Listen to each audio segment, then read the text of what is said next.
Troisième et dernière partie du Jeudi Parlons-en. Il est question ce soir du commerce en Sarthe et au Mans, même si on a beaucoup parlé du Mans, même si les questions bien sûr d'Ikea de Bénère font partie du patrimoine des commerces de Sarthe, donc ça concerne tout le monde, on en reviendra tout à l'heure. Un nouvel invité vient de nous rejoindre, Wilfried Adik-Pietto. Bonsoir. Bonsoir Maxime. Vous êtes fondateur, je le disais tout à l'heure, du cabinet d'Audit Conseil spécialisé dans les études, le conseil et la formation, et c'est à ce titre que vous avez réalisé une étude sur le commerce en centre-ville du Mans. C'était quoi cette étude ? Écoutez, cette étude consistait à répondre à une question simple. J'étais dans les coulisses et donc je vous écoutais depuis tout à l'heure, et ça me paraît bien compliqué tout ça. Et quand c'est compliqué, j'éprouve le besoin de ramener de la simplicité dans les choses. Alors ma question simple est la suivante. Je dois changer de jean, j'ai un budget de 40 €. À qui je donne mes 40 €? Au commerce de centre-ville, à un magasin en périphérie, à un magasin dans une autre ville, ou sur Internet. C'est la question simple qui nous est posée par les usagers du centre-ville. Merci aux parties prenantes du développement du commerce de centre-ville de répondre à cette question. D'accord ? Et pour répondre à cette question, pour entendre cette question, il faut interroger les porteurs de besoins qui sont les usagers. Voilà, donc mon étude avait pour ambition simplement de tendre le micro, d'ailleurs, dans la symbolique. Voilà, c'est simplement tendre le micro aux usagers et poser des questions simples à ceux qui viennent, mais également à ceux qui ne viennent pas en centre-ville. Et alors concrètement, vous avez posé des questions à combien de personnes et que vous ont-ils répondu ? Écoutez, j'ai interviewé 500 personnes par rapport à ça. Ils m'ont dit plein de choses intéressantes, ils m'ont fait part de leur motif de satisfaction. Il y a bien évidemment des manques à insatisfaction. On va abattre tout de suite les manques à insatisfaction les plus évidents. Stationnement, accès au centre-ville, bien sûr, mais ça on s'y attendait. On n'a pas attendu mon étude pour avoir cette intuition-là. D'accord ? Par contre, ce que mon étude révèle, c'est notamment un manque de stratégie, d'accord, commune, d'accord, qui donne envie aux gens de venir en centre-ville, qui donne la préférence pour le centre-ville. Je m'explique. On est, tout à l'heure je l'entendais, on est dans le jeu de la concurrence. Bénère, on est réellement dans le jeu de la concurrence. Le commerce de centre-ville a pour défi de se réinventer. Se réinventer, c'est quoi ? C'est de donner de bonnes raisons aux gens de venir acheter chez nous. J'ai dit venir. Une fois qu'on est venu, de revenir acheter chez nous. Une fois qu'on est revenu, et si on pouvait dépenser plus ? C'est les questions simples, c'est les défis simples qui permettent d'améliorer la part de marché. Le mot est lâché. Je parle de part de marché. Le centre-ville a pour défi de défendre ses parts de marché par rapport à ses concurrents de tout poil. Marcelin, justement, parlait de stratégie marketing. Quelle est-elle, celle de Mancéa ? La stratégie marketing de Mancéa, elle est pas franchement définie. On essaye de fédérer sur certains événements dans l'année. On essaye de fédérer sur 2-3 événements, mais tout ça, ça a un coût. Ça implique également des investissements. Ça implique également de se faire en effet connaître, de relayer les choses. Alors, c'est compliqué. Il n'y a pas de stratégie purement clairement définie parce que, comme je disais, il y a une multitude de commerçants et d'artisans différents et qu'une stratégie commune, une stratégie appliquée sur l'un ne va pas s'appliquer sur l'autre. En revanche, en effet, c'est faire connaître, et j'aime bien cette notion de part de marché, en effet, c'est un peu ça. Et arriver à le faire comprendre, il faut voir également que c'est un nouveau discours pour certains commerçants. C'est quelque chose qui n'est pas forcément entré encore dans les mœurs. On parlait en effet d'Internet tout à l'heure. On a commencé une discussion avec la Chambre de commerce qui a démarré au mois de décembre, justement sur le numérique, et qui va se finaliser fin janvier, dont on va pouvoir apporter des résultats aux adhérents au mois d'avril.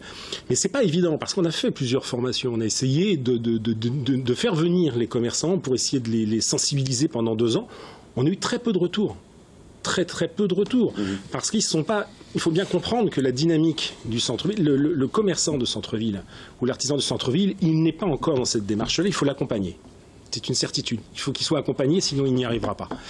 Et en conséquence de quoi, c'est pas sa priorité. Sa priorité, c'est sa trésorerie.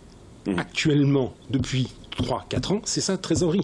Vous pouvez lui parler de plein de choses, bien évidemment, qui sont de très bonnes choses, que ce soit le numérique, que ce soit Internet, que ce soit tout ça, ils sont bien évidemment pour. Mais à la limite, et c'est pour ça qu'en effet Philippe Guidère fonctionne bien sur les pages Facebook, etc., parce qu'en fait ça donne un relais et un visuel. pourquoi pas? C'est en effet une très bonne chose. Et en effet, il faut pouvoir les accompagner au quotidien. Ils ne le feront pas d'eux-mêmes. C'est une certitude. Et c'est pour ça que la démarche qu'on a commencé à faire avec la CCI au mois de décembre va commencer à leur apporter des choses. WeFit peut en effet leur apporter également des choses. Tout le monde peut leur apporter des choses parce qu'ils ne le feront pas d'eux-mêmes. Donc, c'est une stratégie qu'il va falloir qu'on construise avec eux. Mais il va falloir les amener à vraiment à faire un passage dont pour certains, c'est pas du tout évident. Et justement, leur poser la question, c'était peut-être la meilleure solution. C'est ce qu'on a fait aussi, regardez. Beaucoup plus dynamique, avec beaucoup plus de boutiques. Il faudrait plutôt le dynamiser beaucoup plus qu'il ne l'est aujourd'hui, parce qu'en fait, on privilégie plutôt les gens à aller dans les zones plutôt que de revenir sur nos centres-villes. Donc oui, on attend beaucoup en fait, de l'association Mancel, ou en tout cas essayer de faire dynamiser tout ça parce que le commerce souffre aujourd'hui, il faut pas on va pas se le cacher. Donc il y a beaucoup à faire. Donc j'aimerais qu'on soit plus entendu que ce qu'on est aujourd'hui, c'est sûr. Vous savez, moi je suis de passage, là j'ai vécu quelques années pour travailler. Je trouve que ça a été chouette le tram, quoi. Ça faisait du bien à la ville, tout ça. Plus de bons magasins, on va dire. Des magasins, oui. Ouais, surtout des magasins de vêtements. Rajouter des activités sûrement. Bon, après le marché de Noël c'était sympa, mais bon... À part les grands événements comme ça, il n'y a pas grand-chose. Peut-être des animations l'été, un peu plus d'animation. Bon, les magasins, je pense qu'on trouve à peu près ce dont on a besoin, si on cherche un peu. C'est parfois un peu triste au moment de Noël. Oui, c'était un petit peu triste, le centre-ville. Voilà, des animations dynamisées, c'est ce que les gens demandent. Vous avez posé la question aussi à des étudiants en marketing et ils vous ont donné plein de solutions plus ou moins envisageables et réalisables. Alors, je ne vais pas être avare par rapport à ce que nous ont proposé donc, mes chers étudiants de cycle 4 marketing d'Ecofac, je peux citer. Mais juste avant, je ne suis pas persuadé que la juxtaposition de bonnes idées, soit la solution pour régler le problème du centre-ville. Pardonnez-moi d'insister là-dessus. On n'est pas dans du saupoudrage de bonnes idées. On est dans un centre-ville, un commerce de centre-ville qui a pour défi de se réinventer. Le commerce de centre-ville qu'on a connu, comment dire, il faut envisager un nouveau commerce de centre-ville. C'est plus joliment dit comme ça. Donc la juxtaposition d'idées, allez, je vais vous citer quelques bonnes idées qu'ils nous ont proposées. Des systèmes d'orientation des personnes une fois qu'elles sont dans le centre-ville de façon dynamique. Je sais que ça fait écho à une application pour le stationnement, où sont les places disponibles, des pop-up stores, des magasins éphémères pour permettre aux jeunes créateurs de se lancer, de tester, de voir s'ils peuvent y aller de leurs propres ailes. Je finirai par cette idée-là, création d'une stratégie commune, globale. Vous savez, le marketing qui me tient à cœur, ça ne s'improvise pas, c'est un vrai métier. Communiquer, c'est un vrai métier, c'est une vraie stratégie. Sur la base de cette stratégie, on va positionner des actions. Pas de stratégie, pas d'action, ça ne fonctionne pas. D'accord ? Donc, il propose effectivement de créer une stratégie commune, une boucle, enfin une espèce de chemin fléché comme ça qui oblige entre guillemets les personnes à passer dans chaque magasin. Comme on connaît dans les centres commerciaux. Mais je suis juste passionné et agréablement surpris par la qualité du travail qu'ils ont fourni. Donc bravo à eux encore pour ça. Mais je me tourne vers les parties prenantes du développement du centre-ville. De grâce, ça se structure. Ce travail, la question du commerce de centre-ville est une question sérieuse. D'accord ? Comme c'est une question sérieuse, il faut y mettre les moyens. Et les moyens, aujourd'hui, donc je parlais d'une des idées qui a été suggérée et que j'accueille avec beaucoup de fierté en tout cas, c'est la création d'un poste de manager de centre-ville. Bon sang, qui est-ce qui organise tout ça ? Qui est-ce qui est le chef d'orchestre pour que ce ne soit pas une cacophonie entre des enjeux politiques, des enjeux d'urbanisme, des enjeux Mais fondamentalement, vous savez, celui qui doit acheter son jean à 40 € dont je parlais, c'est pas ça qu'il nous demande. Il nous demande de lui donner de bonnes raisons de venir, de revenir et de dépenser son argent chez nous. Et pas ailleurs. Marquelin, une réponse ? Alors, manager de centre-ville, il y a déjà eu. Je suis sincèrement désolé, mais le résultat, c'était 0. Voilà.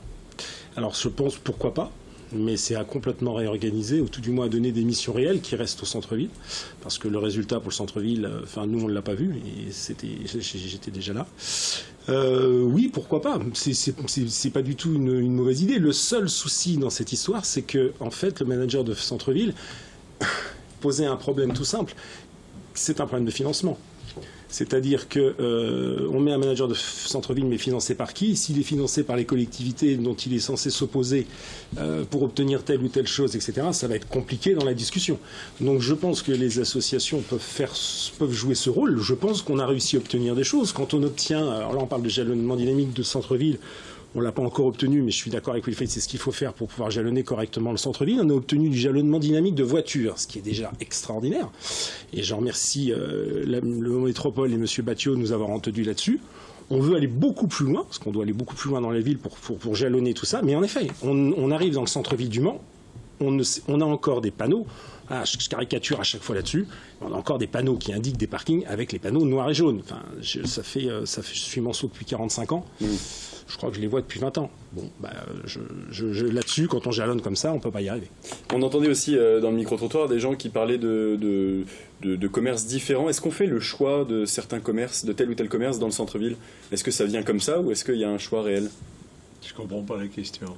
Comment on choisit les commerces qui vont s'implanter dans le centre-ville? Soit tu veux acheter un jean ou soit un morceau de fromage, c'est pas le même commerce. Non, moi ce que je retiens plutôt, ce que je retiens plutôt, c'est que on peut toujours intellectualiser, on peut toujours se définir et dire voilà, il faudrait. Marc a raison. Il faut s'appuyer sur la réalité. La réalité, c'est que nos commerçants de centre-ville gagnent pas leur vie. Amener une action, parce que la volonté est une chose, et si elle aboutit à l'action, si on n'est que dans la volonté, et si on a une démarche un peu intellectuelle, ça commence là d'ailleurs, il faut que ça commence là. Mais après, engager l'action, ça devient compliqué. Et c'est vrai que cette démarche, il n'y a pas que des commerçants qui réfléchissent pas, cette démarche est compliquée, parce qu'effectivement, il faut des moyens pour la mettre en œuvre. Donc, que le commerçant aille chercher, rejoint Marc, ailleurs, son salut, d'accord, mais il faut aussi qu'il réinvente son propre métier. Ça, on oublie aussi quelquefois qu'il y a des commerçants qui devraient bien un peu sortir un peu le nez au-delà du seuil de la porte, qui peuvent réinventer aussi une action pour aller vers le commerçant.